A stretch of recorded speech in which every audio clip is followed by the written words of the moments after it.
joining us tonight for the Start of Change, Addressing Racism. This is the fourth in the 6-part series. My name is Nancy Geary, and I'm the Executive Director of the New Canaan Museum and Historical Society.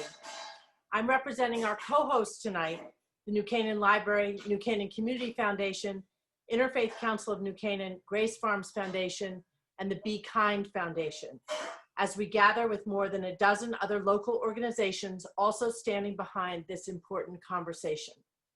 Tonight, too, I want to give a special thanks to John Zonis, who helped bring Kica, Matos, and the Vera Institute to New Canaan.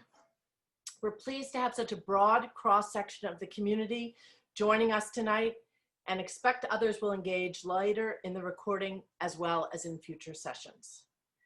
This series is designed to give us insight into the history, policies, and experiences that shape our present day understanding of race and racism in our country and in our community.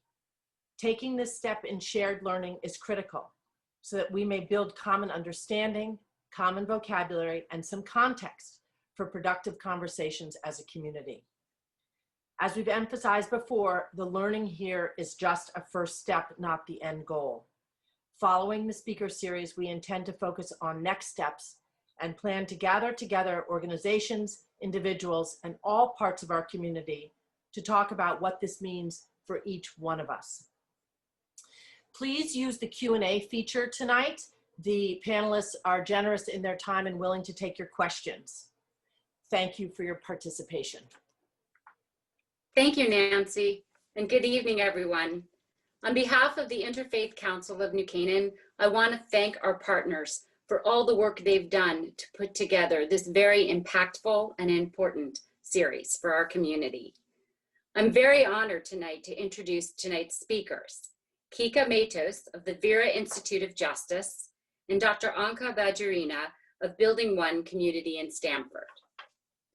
Kica Matos is the Vice President of Initiatives and the Director of the Vera Center for Immigration and Justice. Vera is a 55-year-old research and policy organization tackling some of the pressing issues of our day, the causes and consequences of mass incarceration, racial disparities, and the loss of public trust in law enforcement. Earlier in her career, Ms. Matos was the Deputy Mayor of New Haven, where she launched a prisoner reentry program, among other important community initiatives. Dr. Badurina is an anthropologist who recently joined Building 1 Community of Stamford as its executive director. Building 1 is focused on the successful integration of recent immigrants into the Stamford community. I know that both these women have very busy schedules, so we are very lucky to have them as our guests tonight. Thank you, Jen. Thank you so much, Jen, for the introduction. And I am very happy to be here with all of you this evening. Greetings from New Haven, Connecticut, which is where I still live. It's really good to be in community with all of you. My colleague Anka and I are here to talk about mass incarceration tonight. We want to talk about what it means, how it impacts us both as a nation and as a state. And we also want to talk about some of the work that we are doing locally to tackle a problem that we see as one of the most defining civil rights issues of our time. As you'll soon see, our framing of mass incarceration includes not just the criminal justice system, but also the immigration system, which is one of the key drivers of mass incarceration in our country today. I'm going to get us started. I have a slide presentation that I want to share, and most of my presentation is going to focus on the criminal justice system. Anka is then going to follow me, and she's going to speak to mostly mass incarceration issues in the context of immigration, and we will reserve some time for Q&A near the end. And you should feel free, I'll share my email. If any of you have questions afterwards and you want to communicate with me directly, you can do so. So let us start with the first slide, and Kayla, thanks for helping with the slide. Let me start by addressing the very basic question of what mass incarceration is. Mass incarceration is really just a shorthand way of describing the way that the US has locked up a huge population of its citizens and residents in federal and state prisons, in local jails, and in immigration detention centers. Let's go to the next slide. The people who are behind bars, both in the context of the criminal justice system as well as the immigration system, are disproportionately people of color, Black and Latine, and they're up against a system that is biased at every level. We're going to get into this in more detail a little bit later in the presentation. And by the way, the photo on the left was taken recently at the Chrome Immigration Detention Center in Florida. And the photo on the right was taken at a jail in Washington, D.C. Mass incarceration has become one of the key social justice issues facing us today. In our hopelessly partisan nation, it has actually recently become one of the very few issues where there is some bipartisan support for much needed change. So let's look at the numbers. Let's go to the next slide. Today, our criminal justice system has an estimated 2.3 million people behind bars. Let me repeat that. In our nation today, there are an estimated 2.3 million people behind bars. Where are they? They are in 1,833 state prisons, 110 federal prisons, 1,772 juvenile correctional facilities. They're in 3,134 local jails, 218 immigration detention facilities, and 80 Indian country jails, as well as in military prisons, in civil commitment centers, in state psychiatric hospitals, and prisons in the US territories. Let's take a closer look at the numbers. And Kayla, let's go to the next slide. As you can see, the biggest number of those incarcerated are in state prison. The next highest number is local jails. And the third biggest slice of the pie is those incarcerated in federal jails and prisons. Over the last 4 decades, our prison population in this country has increased by 500%. How do we compare to the rest of the world? To those of you who are curious to know the answer to that question, unfortunately, the answer is we don't compare very well. Let's go to the next slide. We have the highest rates of incarceration in the world. And the figures that I'm sharing with you are 2019 figures, and the numbers are still more or less the same. Let's take a look at Connecticut. Let's go to the next slide. As you can see on the left, our incarceration rates from a global perspective are pretty terrible. We rank as number 2 only after the United States. There are an estimated 60,000 Connecticut residents who are under criminal justice supervision. 44,200 are on probation or parole, 14,000 are in state prisons, and 1,500 are in federal prison. Let's go to the next slide. We also have one of the highest rates of racial disparities in the nation, both as it pertains to Black people as well as Latinos. Black people and Latinos are overrepresented amongst the incarcerated population. So I think the question for all of us then, as we look at this grim picture, is how did we get here? What actually happened? And I would posit that the simple answer to that is politics happened and policies happened. In essence, our move towards mass incarceration began when we shifted ideologically as a nation to a tough on crime approach, which resulted in us sending more people to prison for longer periods of time. I want to delve back a little bit and start tracing the rising rates of mass incarceration. And I want to take us back to the late 1960s, which is really what was the precursor to mass incarceration. And the person who introduced law and order politics was Barry Goldwater when he was running for president during his 1964 presidential bid. Goldwater capitalized on some white Americans' fears that both rising crime rates and the civil rights movement were leading to a chaotic society. Nixon picked up on the theme as he campaigned for president in the late 1960s, and he used a lot of racist rhetoric to advocate for more punitive policies. After becoming president in 1969, he pledged, and I quote directly from him, an all-out offensive against crime, against narcotics, against permissiveness in this country. His Attorney General, John Mitchell, vowed that, and again, this is a quote from John Mitchell directly, this country is going to go so far to the right, you won't even recognize it.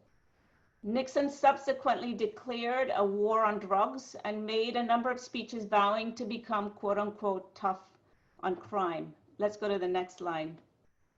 So in 1970, Congress passed the Comprehensive Drug Abuse Prevention and Control Act, which strengthened law enforcement tactics against drug use.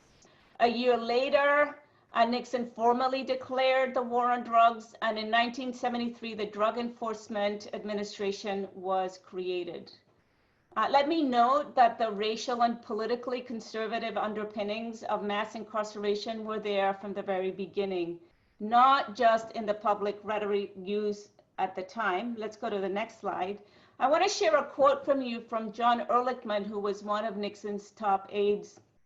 In 1916, he did an interview for Harper's, and he said, and this is up on the screen, but I'm going to read it out loud, the Nixon campaign in 1968 and the Nixon White House after that had two enemies, the anti-war left and Black people. You understand what I'm saying? We knew we couldn't make it illegal to be either against the war or Blacks, but by getting the public to associate the hippies with marijuana and Blacks with heroin, and then criminalizing both heavily, we could disrupt those communities. We could arrest their leaders, raid their homes, break up their meetings, and vilify them night after night on the evening news. Did we know we were lying about the drugs? Of course we did. And so the nation's prison rates began to grow rapidly and continuously, beginning in 1972. It was really in the 1980s when the prison population really blew up. And two key factors were at play here. The first was a continuation of Nixon's tough on crime approach, which was a philosophy that continued into the 1980s and the 1990s. Legislators across the country, both Republican and Democratic legislators at both the state and the federal levels, pushed for laws and policies that led to more people being locked away, including for increasingly smaller offenses, while also pushing at the same time for longer sentences. These included laws like mandatory minimum sentences and the 3 strikes you're out laws. The second factor that really contributed to mass incarceration in the 80s was the launch under Reagan of another iteration of the so-called war on drugs, which led to subsequent legislation in the ensuing decades under both administrations that used prison and jails as the catch-all solutions to drug offenses. And laws like the 100-to-1 crack cocaine sentencing laws led to pronounced racial disparities. Let's go to the next slide. So as you can see here, this is an indication of the rise of incarceration rates, people going to both jails and prisons between 1980 and 2018. The gray in the slides are the numbers for 1980. The red is the numbers for 2018. So as you can see, since the start of the war on drugs, the number of those incarcerated for drug offenses skyrocketed from 40,900 in 1980 to 443,000 in 2018. The tough on crime approach really became the punishment philosophies of the 1980s and 1990s. And for decades, what you often saw was elected officials competing in very public ways with one another on how brutal they could be and how much they would be willing to punish people who broke the law, especially for drug offenses.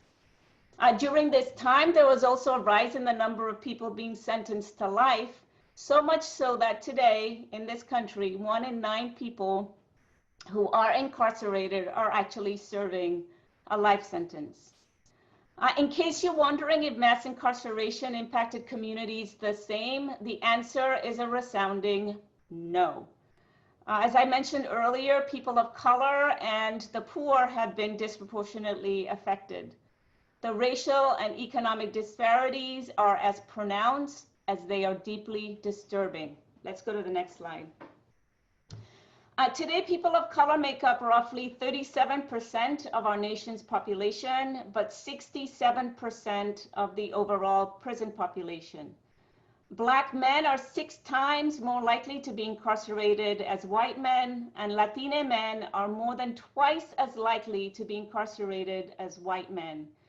The Sentencing Project puts it this way. Overall, African Americans are more likely than white Americans to be arrested. Once arrested, they're more likely to be convicted, and once convicted, they are more likely to face stiff sentences. Sentencing policies, implicit racial bias, and socioeconomic inequity contribute to racial disparities at every level of the criminal justice system. So in policing, and I can speak to this from the perspective of Vera and all of the research that we have done in policing, in arrests, in prosecution, in sentencing, in every one of the stages of the criminal justice system, you can find racial bias, especially against Black people. Poverty also plays a key role in mass incarceration. People in prison and jail are disproportionately poor as compared to the overall US population. And here's the thing about mass incarceration. It's not just bad in and of itself, right? The trauma and the stigma doesn't just end when people get out of prison and jails. The impact on people's lives after and outside of prison is huge. It affects your right to vote. So 31 states and the federal government deny felons the right to vote, including Connecticut. It bars you from accessing public housing. It can be a legal basis for job discrimination. It prohibits you from serving on a jury, including in Connecticut, if you're convicted of a felony. And it leads to stigmatization in all sorts of ways. Mass incarceration also leads to broken and divided families. So you're probably taking a deep breath now and wondering why you joined this webinar, particularly because this is such a grim portrait of a defining issue of our times. The overarching consensus when it comes to our approach to punishment, and again, this is a bipartisan consensus, is that far too often it lacks a public safety rationale. It disproportionately targets people of color, and the punishments that our criminal justice system dole out are overly harsh. So you're probably wanting to know what is being done to address it. I will start with a positive. The good news is that there's been some incremental progress in reducing mass incarceration. This is a product of declining crime rates and a bipartisan consensus and an acknowledgement by policymakers and public officials starting in the early 2000s that the tough on crime approach was a terrible and a costly mistake. Lawmakers from both parties alike have come to realize that locking people up is an expensive and ineffective means to fight crime. So red and blue states alike have moved to undo some of the harshest policies that were passed in the 1980s and 1990s. For over a decade, the focus for many law and policymakers has largely been towards what they call pursuing evidence-based approaches to public safety. As a result, states have seen their prison populations and crime rates decline simultaneously. And in the last decade, prison populations have declined by about 10%. Racial disparities still exist, but they too have seen a modest decline. I note that in 2014, both the federal and the state prison populations declined in tandem. And let me just put a pause button here because I want to address the issues around crime rates and incarceration and the impact that they have had. And so for those of you who are wondering about the impact on crime rates, as states and federal governments move away from mass incarceration, I want to quickly mention the findings of a study by the Brennan Institute of Justice that revealed that between 2007 and 2017, 34 states successfully reduced both their crime rates and their imprisonment rates. The report argues that the data, quote unquote, clearly demonstrates that the United States prison population can be reduced without sacrificing the public safety gains of recent decades. The results of the study really counter the tough on crime philosophy and argument that lawmakers use to justify heightened sentencing, laws that were enacted in the 70s, 80s, and 90s. And I want to note that this report was endorsed by a number of conservative think tanks. Reflecting on the findings of the report, Clark Knightley, who's the Vice President of Criminal Justice at the conservative Cato Institute, said that he did not find the report's findings, quote unquote, surprising at all, adding that, and I quote, "It's a very positive development that we can see the key to reducing crime in this country is not incarceration." So that's the good news. The bad news is that the decline of incarceration rates is modest and not enough to really solve the problem that we have in that we still have 2.3 million people behind bars. Let's go to the next slide. So despite a significant drop in crime rates across the nation, our incarceration numbers, as you can see in this slide, is still staggering. And the truth of the matter is that to solve it, we really need radical reform to confront the massive damage that continues to be done. And then when you look more closely at the incarceration rates and patterns nationally, the national landscape is not even. So for example, we have seen in major cities like LA, Chicago, New York, dramatic reductions in their incarceration rates. But our own research at Vera shows that smaller communities across the country are actually moving in the opposite direction. And jail incarceration has also seen a dramatic rise, particularly in rural America. So we at Vera are responding to what we are calling the shifting geography of incarceration. Let me quickly shift gears and talk a little bit about Vera's work broadly in the space of mass incarceration. Our approach really is threefold.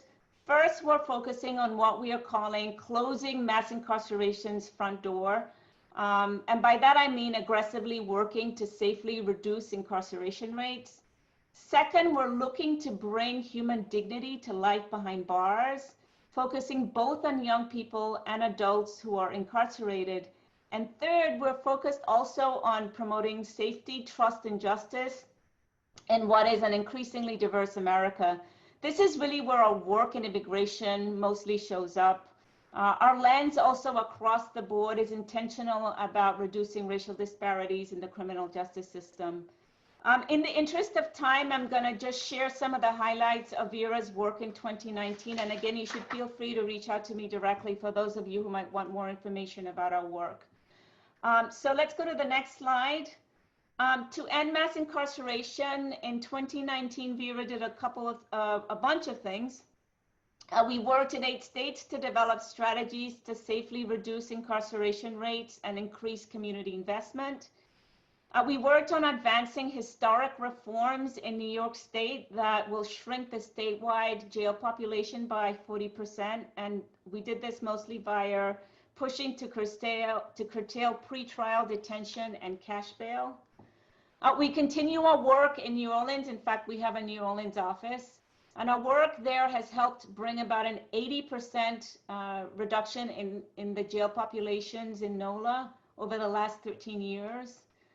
In 3 jurisdictions across the country, we supported reform-minded prosecutors by giving them tools to reduce over-incarceration and racial disparities and advance equal justice for all. To bring human dignity to life behind bars, we expanded our Restoring Promise initiative to 6 states.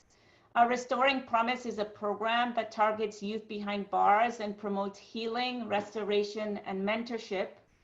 Rather than punishment and retribution. And actually one of our programs, the True Unit, is in Cheshire here in Connecticut. We advanced the national campaign to overturn the federal ban on Pell Grants for students in prison. And we also secured $5.7 million of financial aid for incarcerated students in 5 states. In order to promote safety, trust, and justice, we work to ensure that all immigrants facing deportation have access to lawyers through our SAFE Network program, which is active in 18 jurisdictions across 11 states, including Connecticut. And we've also worked a fundamental dialogue about the role of police in our communities, including the launch of a data visualization tool that collates and analyzes key policing data across regions, states, counties, and agencies. And this data is available to anybody who's interested. I'm going to stop now and turn it over to Anka, who's going to talk about mass incarceration in the context of immigration. And as I stated earlier, we'll be happy to share information about some of the work that's happening on the ground for those of you who might be interested in working in Connecticut, and we'll also get to some questions you might have. Thank you so much. Thank you, Kica, and good evening, everyone. I'm going to share my screen now. And I wanted to say that it's a pleasure. I've always been wanted to present with Kica, and my dream just came true. So here I am. I wanted to talk tonight about racial justice and immigration, but I wanted to provide first some kind of a context of why migrants actually flee their home countries, a bit of the shift in immigration in the United States, how the population has changed over the last 60 years. Then I'll focus a little bit on Black immigrants in the United States and particularly in Connecticut as well. I'll talk a bit about the intersection between Blackness and immigration. On racial profiling, I will provide a couple of stories. And if we have time, I'll talk a little bit about the impact of COVID-19 across communities of colors, particularly in our county. And you know, why migrants flee? Why do we have so many people coming to the United States? And basically, there are four main reasons of why people leave their home countries. And as Sonia Nazario said in her book, Enrique's Journeys, if your house is on fire, you'll find a way out. So that's pretty much what's happening in many of the countries that push their people away. It's pervasive violence. This is something that we see constantly in the Northern Triangle of Guatemala, Honduras, and El Salvador, for example, and in many countries in Africa as well. There is crushing poverty, there is food insecurity, and of course, there is a great lack of job and economic opportunities. So across the globe, you have people coming to the United States with this beacon of hope and looking for safety. They're also looking for the guarantee of political and religious freedom, for family reunification, access to education, and as well access to jobs. So let me bring you a little bit of what has happened with immigration in the United States over, like I mentioned before, since the 1960s, where the majority of the immigrants coming to our country and living in our country were actually from Europe.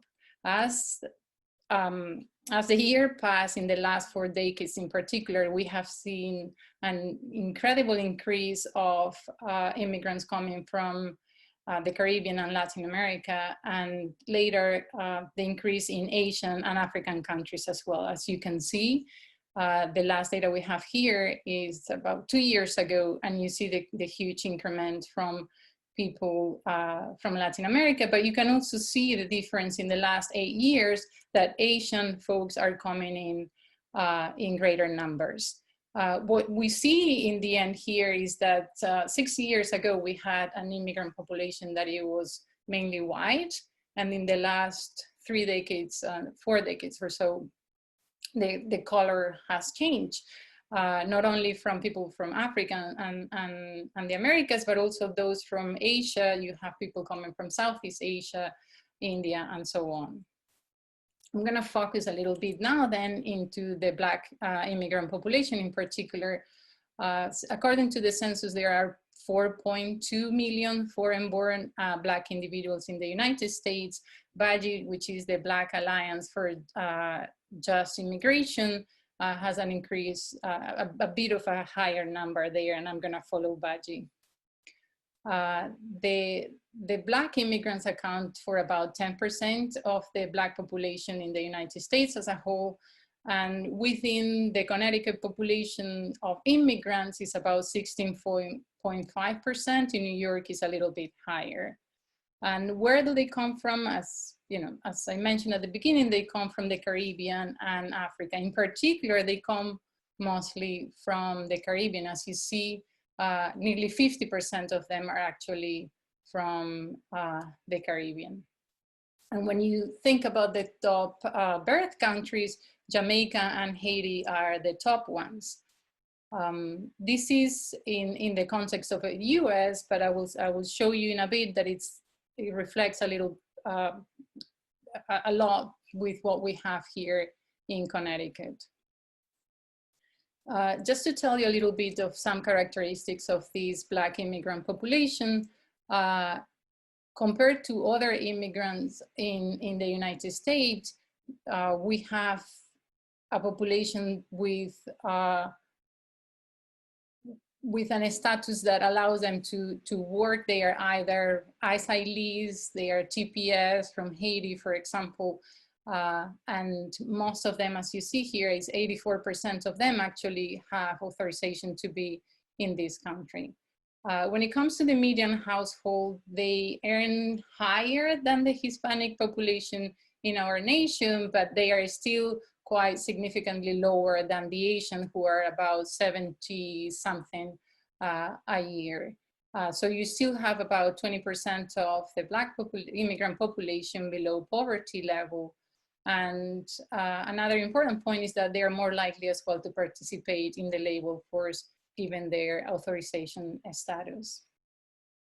When we bring it home to our state, we see that in Connecticut, about 14% of the population is actually foreign-born population.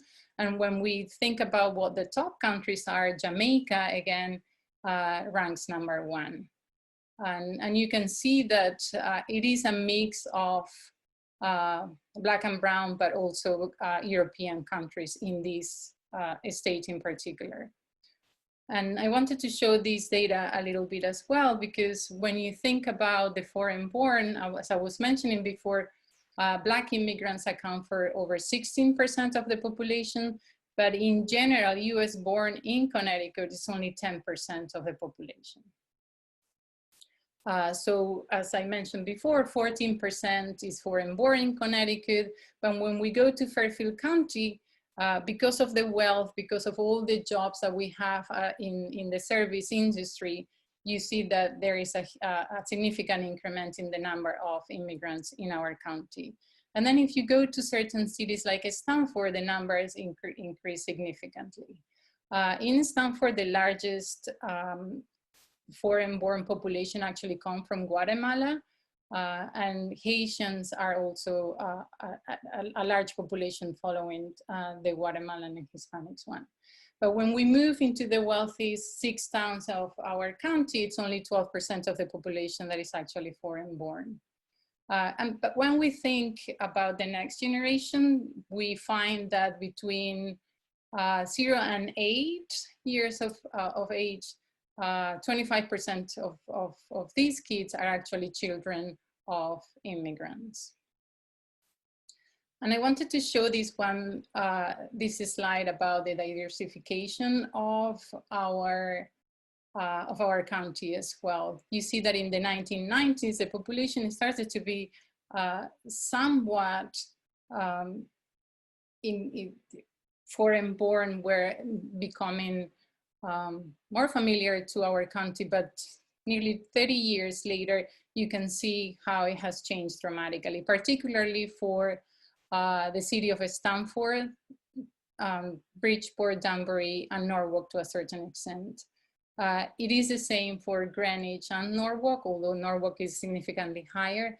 And this is, of course, a map that shows city at the census tract level that it wouldn't show like this. The northern parts of Stanford is not as diversified. Same thing happens with Greenwich, of course. And I thought as well of showing this slide because it represents the non-white share of the population and how it has changed as well during the same period between 1990 and 2017. And what we see is that, yes, in general, Connecticut and Fairfield County in particular has increased the number of non-white in the share of the population, but you can see that the concentration comes into certain cities. Bridgeport, for example, nearly 80% of the population is actually non-white. I'm going to move us a little bit about to the criminalization of immigration now. And also as a comparative, we see that in 1994, every day 7,000 immigrants were detained. But when we move into 2019, we see how it skyrocketed the number to 50,000 immigrants a day. What I wanted to show here in the chart is that immigration-related crimes now make up the majority of the federal criminal prosecutions.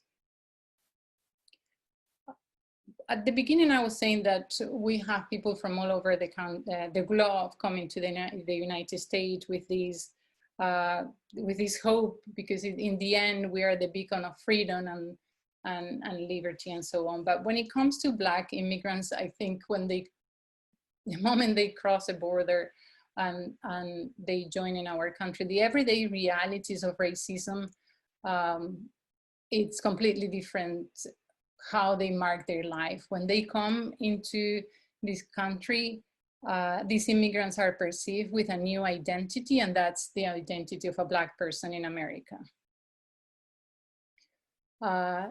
And the increase in detention of immigrants of African descent, of Black immigrants in part, is a result of that racial profiling. For immigrants of colors, the criminal justice system is actually a funnel that ends up in deportation for many of them. And what I wanted to show here is how, in the end, this is mirroring what's happening with African Americans in the country. Even if the unauthorized population in the United States of Black immigrants is only about a bit higher than 5%, 5.4%, those facing detention on criminal grounds for Blacks is actually 20.3%. So 1 in every 5 people facing detention on criminal grounds is actually a Black immigrant. And I wanted to end a little bit with a couple of stories of some of our program participants. This is the story of a Guatemalan person that, as soon as we opened the center, he became one of our program participants. And I know Catalina Horak is with us here today, and she knows this person very well. He passed away at the beginning of the pandemic because of cancer, but this is a person that had been in this country for over 2 decades, and started driving, as many of us do in our area, because public transportation is not the best. And it was at a time where undocumented immigrants could not get a driver license. And he happened to be withdrawing money from an ATM one day, and there was a police around looking at him. He seemed to be having trouble getting the money out, finally got it. And when he went into his car, the policeman followed him, eventually stopped him right there in the parking lot, did a DUI, and this was the 3rd one, so he got detained and put into prison for a number of years. He, because of good conduct, ended up being released earlier, but he had a deportation order pending on him. And until the very end, before he passed away, he was always looking behind him with this idea that he was going to be deported. And talking to one of our attorneys at home at the office the other day, we were sharing this story and looking into data. She was telling me that she was working on a case of a Black Jamaican youth, and she was comparing it to another case that her fellow was actually working, and that was of a white Guatemalan youth. And how the cases in themselves were very, very similar, but how the outcomes ended up not being so. Both of these youth were around 19 years old and were dating and ended up having sexual relationships with a minor. The Jamaican youth was actually, it was consent by both families, but the sentence that he's got is very different to that of the white Ecuadorian guy who just got $200 fine, while the Jamaican youth is now in deportation proceedings. So we were discussing that even if the cases were so very similar, what ends up happening is that the outcomes are often related to the color, to that racial profiling and color of your skin.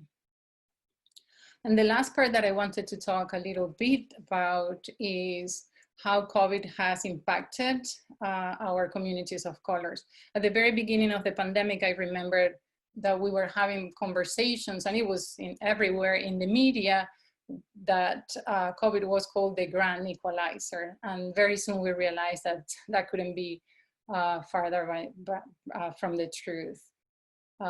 What we see, and this is something that in Stanford I see numbers weekly, is that the higher numbers are for the communities of colors, particularly the Black and the Latinx communities.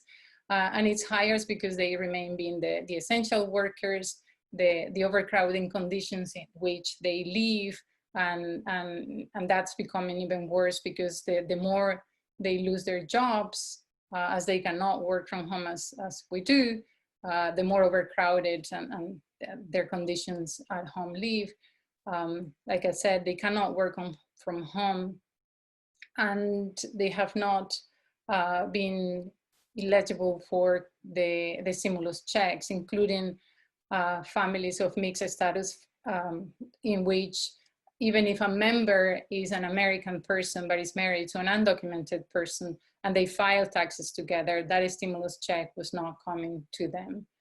B1C, Building One Community in Stanford, has 4 major programmatic areas.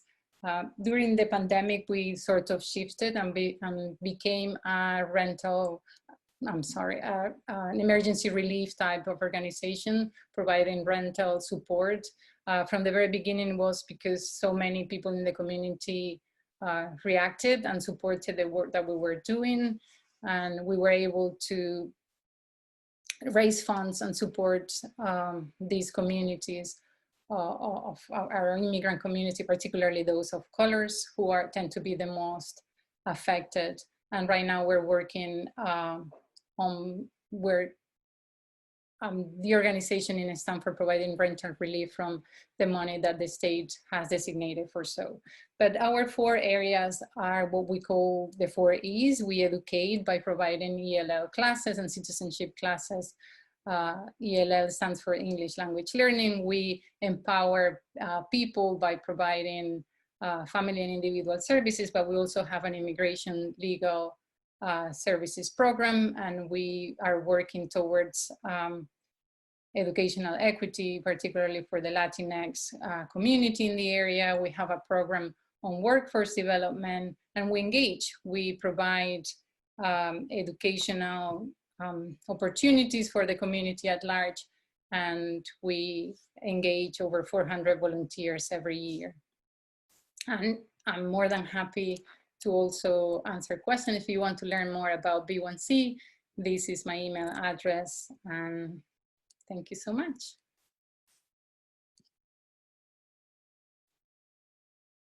Thanks so much, Anka. And I've just been looking at the questions that folks have typed up, and I think it probably makes sense to start with the last question, which relates to your slideshow. And Amy was wondering if you can go back to slide 14 and help us understand why the 2 line graphs reversed in 2017 or 2018. I'm going to share and go back to that. And there is, in the meantime, I see that there is someone with a raised hand while I'll try to get back to my slides.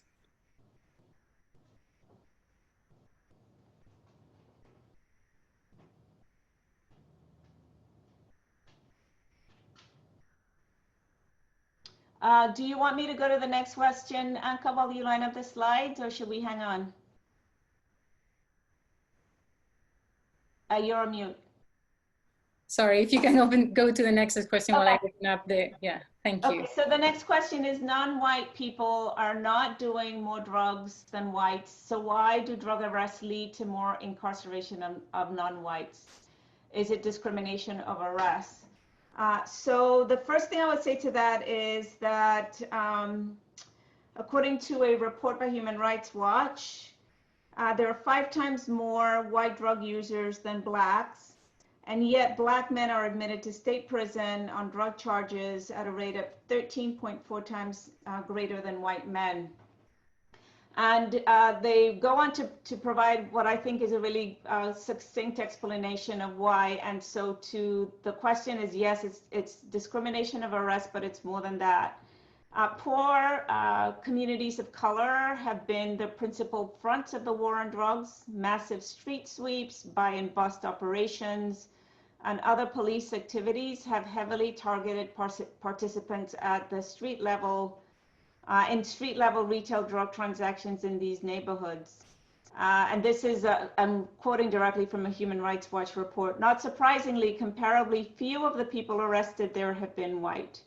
Racial profiling, or the police practice of stopping, questioning, and searching minorities in vehicles or on the street based solely on their appearance, has also contributed to racially disproportionate drug arrests, although there are no reliable estimates of the numbers. More black people have also been prosecuted federally for crack offenses than white, and thus have disproportionately felt the effects of the higher sentences for crack versus powder cocaine mandated in federal law. So yes, you got it right, but it goes back a little bit further. It starts at the policing level, from police to arrest to prosecutorial discretion in the kind of charging that you have. Anka, are you ready for your piece of it? Sorry, I keep muting myself. I am. Okay, go for it.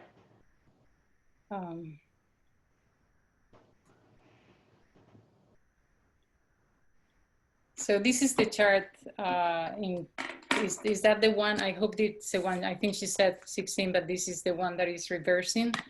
The number of immigrants held in private facilities, for-profit facilities, detention centers, increased actually over 442% since 2002. The idea that it reversed actually with the new administration is because these numbers include 70% of those in federal custody are undocumented people, but it also includes people incarcerated for immigrants offense. So during the Obama administration, he did deport and detain a huge number of undocumented immigrants. Back then, however, the order was that there was no collateral damage, meaning that only those that were considered people with crime records were the ones that were going to be deported.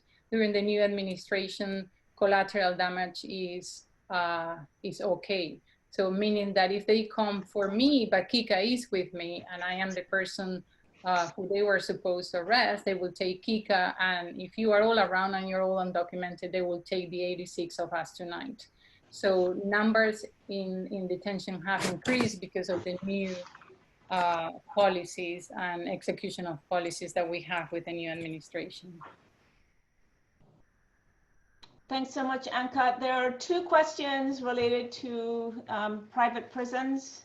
The first one is, does the fact that some prisons are privately held create a profit incentive to incarcerate more people? And then the second question is, haven't most of the prisons become private money-making businesses?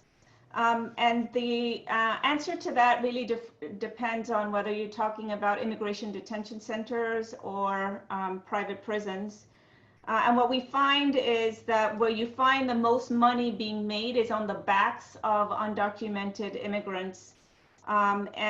Today, private prisons incarcerate approximately 121,718 people, and this represents about 8.2% of the total state and federal prison population. But I do note that since 2000, the number of people housed in private prisons has actually increased by 39%. So there are trends that are towards this proliferation of private prisons. Where the numbers are the most disturbing, quite frankly, are immigration detention centers that house 126,249 people, which is about 73% of the detained prison population. And these figures are as of 2017. And the other really disturbing thing that we are seeing in terms of the detention of undocumented immigrants is also the incentive in some jurisdictions for jails in these localities to rent jail beds for purposes of immigration detention. So it's also become a profit incentive in local jurisdictions. So one of the really bizarre things we're seeing, in particular in Louisiana, is as a result of the efforts I mentioned earlier to significantly reduce the prison populations, what we're seeing is that as the prison populations have been reduced, more and more beds are being rented by the locality for purposes of housing immigrants in detention. And that's one of the issues that we at Vera are examining and are starting to craft some thinking around so that we can advance an effective strategy. A question that I'm going to send to Anka, because I feel like I've talked too much, is what can we do to reverse the media portrayal of Blacks and Latinx when talking about crime? Kica, I don't think we can never talk too much. And I would add also immigrants, because there is a demonization of immigrants that we see in the media, particularly as it pertains to immigrants who are in detention centers. So I want to pass that on to you. That's a difficult one, and that's a one that as you said, the increase of negative portrayals of Black immigrants, Latinx, and Black and brown immigrants in general has increased. Most of the time, not really reflecting the good aspect of it. So I wonder if we could do it. It's in reality start portraying and looking for stories and for facts of the other real aspect of the stories, all the real good things that immigrants are bringing into this country, Latinx, Caribbeans, Africans, and otherwise. Even when we think about, nobody talks about the good stories, and nobody talks about all the things that immigrants bring into the country. Just to name a few, even in Connecticut, 50% of the 500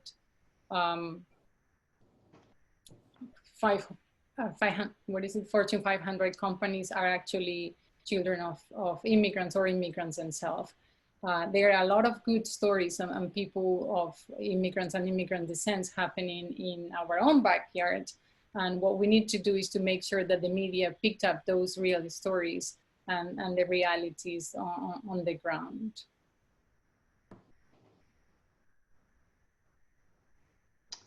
Thank you so much, Anka. Can you please explain the history of crack cocaine sentencing and what has the role of the federal government been in distributing crack cocaine in the first place? So earlier, and I think probably this is the last question we're going to be able to get to, I think Anka and I want to just briefly touch on some of the advocacy strategies that are taking place in Connecticut for those of you who are interested, and I think our hosts are going to close out. But I earlier talked about the 100-to-1 crack cocaine sentencing disparities, which were advanced at the federal level, that basically set aside punishment such that if you had 1/100th of in crack cocaine what a cocaine user had, you would be subject to the same sentences. And so as a result, it's 100 to 1 sentencing disparities around crack cocaine. And from the outset, people saw that as strong evidence of racial bias, given that poor Black people were disproportionately more prone to crack cocaine use, and there was this perception that rich white people did cocaine, poor Black people did crack, and so the sentencing at the outset were points of contention and advocacy. Fortunately, I believe it was in 2000, the 100 to 1 disparities of crack cocaine was eliminated, but it took a really long time and really damaged people's lives. So I hope that addresses the question about the crack cocaine sentencing disparities. I quickly just want to touch on some of the advocacy work that's taking place at the local level, because as an advocate, I can never resist the opportunity to encourage folks to get involved in what's happening locally. And I just want to mention a couple of things on the criminal justice front and the immigration front before I turn it over to Anka. Some of the local work that's taking place on the ground are related to ending solitary confinement in Connecticut prisons, shutting down a supermax prison known as the Northern Supermax Facility. It was actually cited for brutality in a report by the United Nations. There's some work around strengthening the police accountability bill that passed, I believe, just a few months ago. And then the Citywide Youth Coalition is doing some organizing to try to get school resource officers out of schools, because this is really seen as one of the feeders of the school to prison pipeline. So they want law enforcement out of schools. On the immigration front, advocates really want to push forward legislation next year so that we can get ICE out of courthouses. For those of you who are not aware, ICE lurks in courthouses. So when people go to court, they're often picked up and arrested and detained. And right now there's an effort by the administration to target sanctuary jurisdictions for raids. And New Haven, Connecticut, and a couple other cities, and Connecticut, the state of Connecticut, they're seen as sanctuary jurisdictions. And so activists on the immigration front are working hard to prepare for those raids. Anka? I will be more modest and leave the advocacy piece to you, but I would say, and kind of going back to the question before, what can we do for the media? It's also what can we do for ourselves to understand better what the immigrant population in Stanford is doing, what they're suffering, and how can we understand that population better? I'll be more than happy if you reach out to us and become a volunteer, if you start taking some stand and start getting to know. We invited a couple of, actually last year, one of our speakers, Ali Noorani, said, when Maria and Mohammed are the ones that you know instead of the immigrants out there, the relationship completely changed. So it's that idea of immigrants are here and are here to stay. They are our nannies, they are our landscapers, and they are our neighbors. So get to know them and start knowing them by Maria's and Mohammed, and it will help, I think, the images that we portray of them in the media and in our conversations. Thank you so much, Anka. And with that, I am going to turn it over to our gracious host. Thank you, everybody, for hanging in. I see we kept the crowd up until the very end. So thank you for that. Thank you, everyone. You certainly did. We had a little bit shy of 100 people in attendance tonight. So I just want to thank you both, Kica and Anka, for the incredible amount of information you shared in that 1 hour. I think our audience was really engaged. And I want to invite everyone to next week's session. We're inviting you back to a conversation on Tuesday, October 20th at 7 p.m. when author and racial justice educator Debbie Irving presents White Privilege. This is session 5 of our 6-part series, The Start of Change, Addressing Racism. So thank you again, Kica and Anka, and thank you to everyone who tuned in tonight. I hope everyone has a wonderful rest of their night. Thank you.